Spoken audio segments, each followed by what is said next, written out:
Israel और Hamas की जंग में यमन के हूती विद्रोहियों और लेबनान के हिजबुल्लाह की एंट्री ने परमाणु युद्ध के खतरे की घंटी बजा दी है। इसराइल पर इस वक्त हमास के बजाय हूती विद्रोहियों और हिजबुल्लाह की ओर से हमले हो रहे हैं। इन दोनों को हथियार और समर्थन ईरान से मिल रहा है। ईरान की अमेरिका और इजराइल दोनों से दुश्मनी है। यह तय माना जा रहा है कि अगर हमास और इजराइल की लड़ाई से ईरान पूरी तरह से दूर नहीं हुआ तो यह जंग अमेरिका और ईरान के बीच परमाणु युद्ध में तब्दील हो जाएगी। इसके लिए अमेरिका को तैयारी करने की भी जरूरत नहीं है, क्योंकि उसकी 400 परमाणु मिसाइलें अंडरग्राउंड लॉन्च पैड और साइलोस पर पहुंच गई।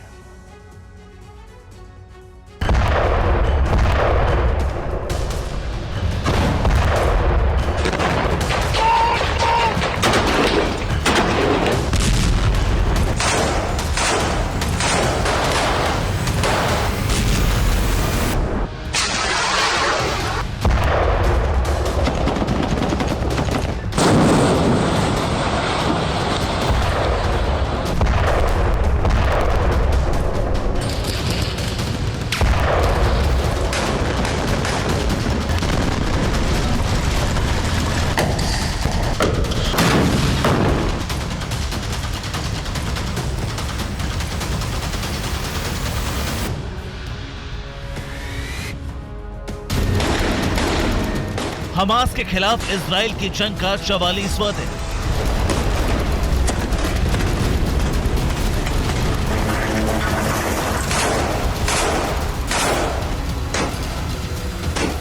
इजरायली सेना गाजा पट्टी को तहस नहस कर चुकी है।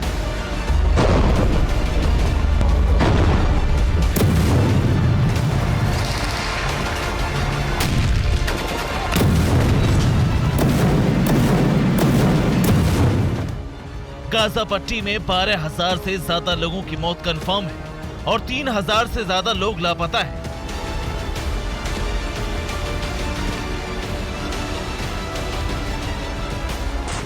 लेकिन अभी इस जंग का अंत दूर दूर तक नजर नहीं आ रहा।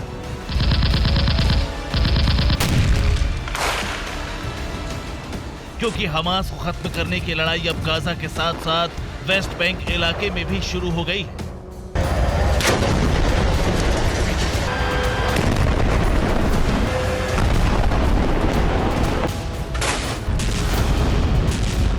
मिडल ईस्ट में ये जंग सिर्फ झांकी है। हर बीतते दिन के साथ गाजा की जंग एक महाविनाशक परमाणु युद्ध की ओर बढ़ रही है।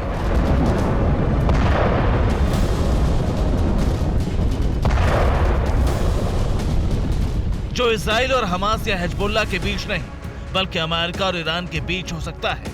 इसके लिए अमेरिका ने परमाणु हथियारों के जखीरे को अपने लड़ाकू विमानों, युद्धपोतों, परमाणु पनडुब्बियों और जमीन में बनाए गए साइलोज में तैनात करना शुरू कर दिया है।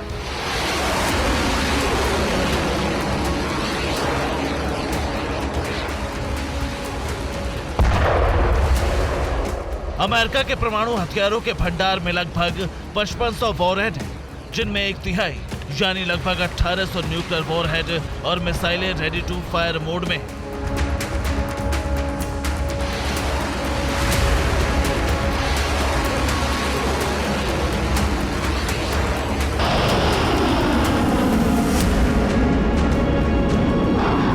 अमेरिका के इन परमाणु हथियारों का एक बड़ा हिस्सा पनडुब्बियों पर तैनात है और अमेरिका की परमाणु पनडुब्बियां इस वक्त दुनिया में कहां-कहां घूम रही हैं, ये अमेरिका के अलावा कोई नहीं जानता।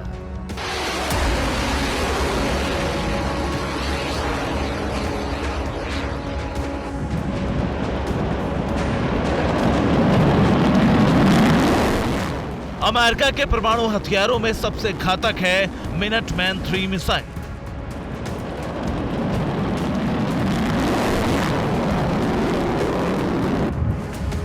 पचपन से 50 फीट लंबी मिनटमैन 3 मिसाइलों की रेंज 15,000 किलोमीटर तक है और अपने टारगेट पर 28,000 किलोमीटर प्रति घंटे की रफ्तार से प्रहार करती है।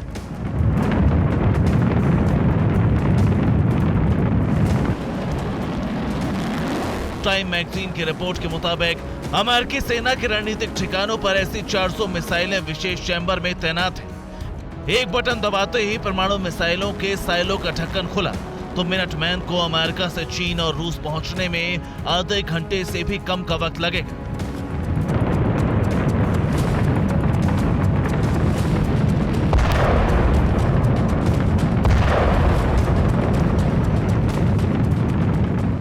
इस परमाणु मिसाइल को अगर ईरान के खिलाफ इस्तेमाल करना हो तो 20 मिनट का वक्त काफी है।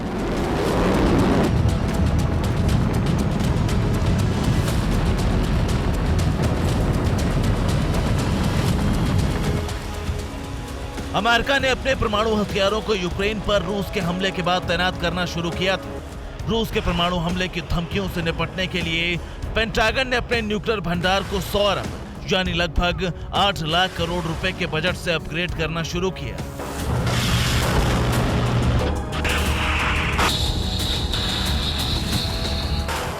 इसमें बड़ी रकम न्यूक्लियर साइलोज की देखरेख में खर्च होती है। टाइम मैगजीन की रिपोर्ट के मुताबिक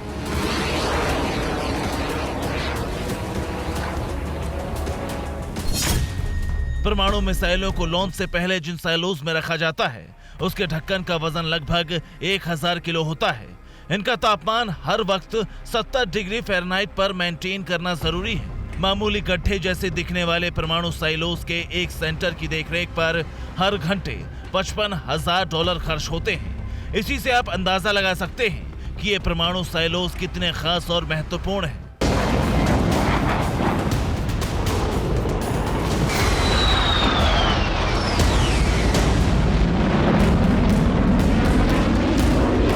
अभी तक यही माना जा रहा था कि अमेरिका के परमाणु हथियारों का इस्तेमाल रूस या चीन के खिलाफ ही होगा, लेकिन गाजा पट्टी और वेस्ट बैंक में हमास और इजराइल की जंग ने भी अब परमाणु हमले की आशंका बढ़ा दी।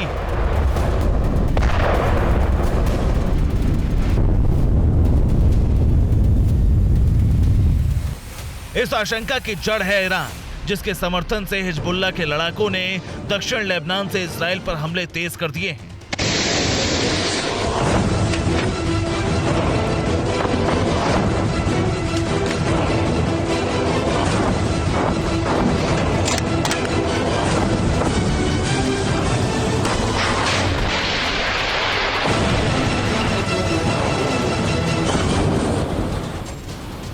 हिजबुल्लाह से निपटने के लिए इजरायली सेना ही काफी है और उसके लिए परमाणु बम की जरूरत नहीं।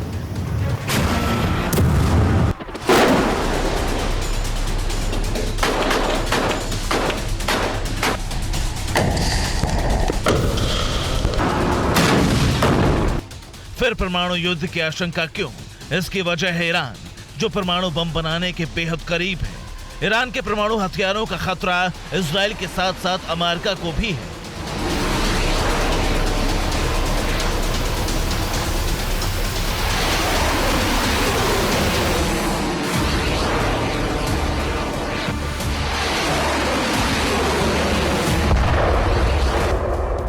चीन के रक्षा विशेषज्ञ और Fudan institute for belt and road and global governance के कार्यकारी निदेशक हवांग रेनबेई ने आगाह किया है कि अगर हमास के खिलाफ जंग में ईरान की एंट्री हुई तो अमेरिका और ईरान के बीच परमाणु युद्ध हो सकता है।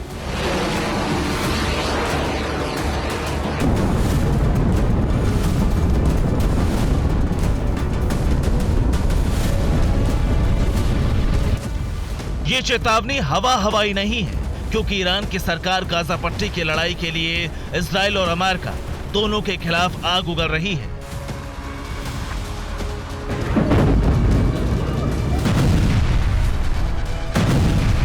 ईरान के विदेश मंत्री का नया बयान भी इसी ओर इशारा कर रहा है कि गाजा की जंग बहुत जल्द ईरान बनाम अमेरिका इजराइल युद्ध में तब्दील हो सकती है। ईरान के विदेश मंत्री ने चेतावनी भरे लहजे में कहा है, पिछले 40 दिनों से अमेरिका ने तेहरान में स्विट्जरलैंड के दूतावास के जरिए पैगाम भेजे हैं। उनके जवाब में मैं यही कहना चाहता हूं कि ईरान इस जंग का विस्तार नहीं चाहता, लेकिन मिडल ईस्ट क्षेत्र में अमेरिका और इजराइल का जो रवैया है वो खतरनाक है। अगर गाजा पट्टी और वेस्ट बैंक में इजराइल का युद्ध अपराध नहीं रुका तो उसका अंजाम कुछ भी हो सकता है। ऐसी सूरत में इस जंग का दायरा पड़ना निश्चित है।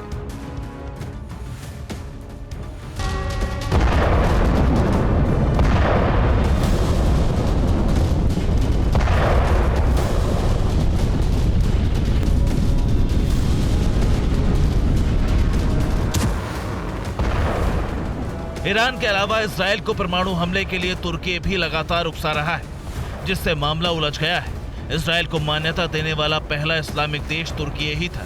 तुर्की नाटो का भी सदस्य है और तुर्की के राष्ट्रपति एर्दोआन ने 3 दिन पहले ही इजराइल के प्रधानमंत्री बेंजामिन नेतन्याहू को धमकी दी कि अगर दम है तो इजराइल अपने परमाणु हथियार निकाल कर दिखाए।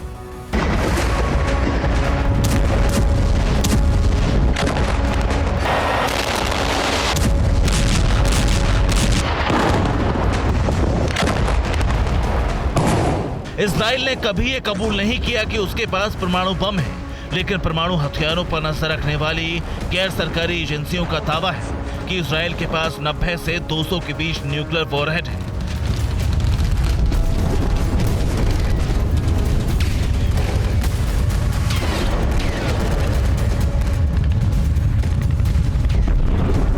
माना जाता है कि इजराइल ने फ्रांस की मदद से परमाणु हथियार बनाए हैं, जिसका खुलासा पहली बार 1986 में इजराइल के एक न्यूक्लियर टेक्नीशियन ने किया था। उस टेक्नीशियन को मोसाद ने इटली से पकड़ा, उसे गद्दार घोषित करके 18 साल कैद की सजा सुनाई गई और रिहाई के बाद भी उस टेक्नीशियन के कहीं आने जाने पर रोक लगा दी गई।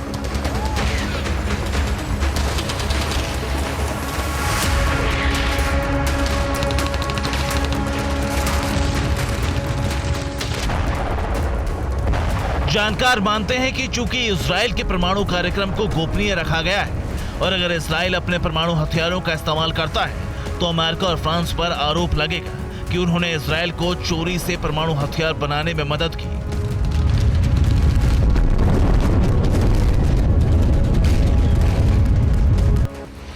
लिहाजा ईरान के इस जंग में कूदने के बाद मोर्चा अमेरिका ही संभालेगा, जो कई साल से ईरान को सबक सिखाने के लिए मौके के इंतजार में है।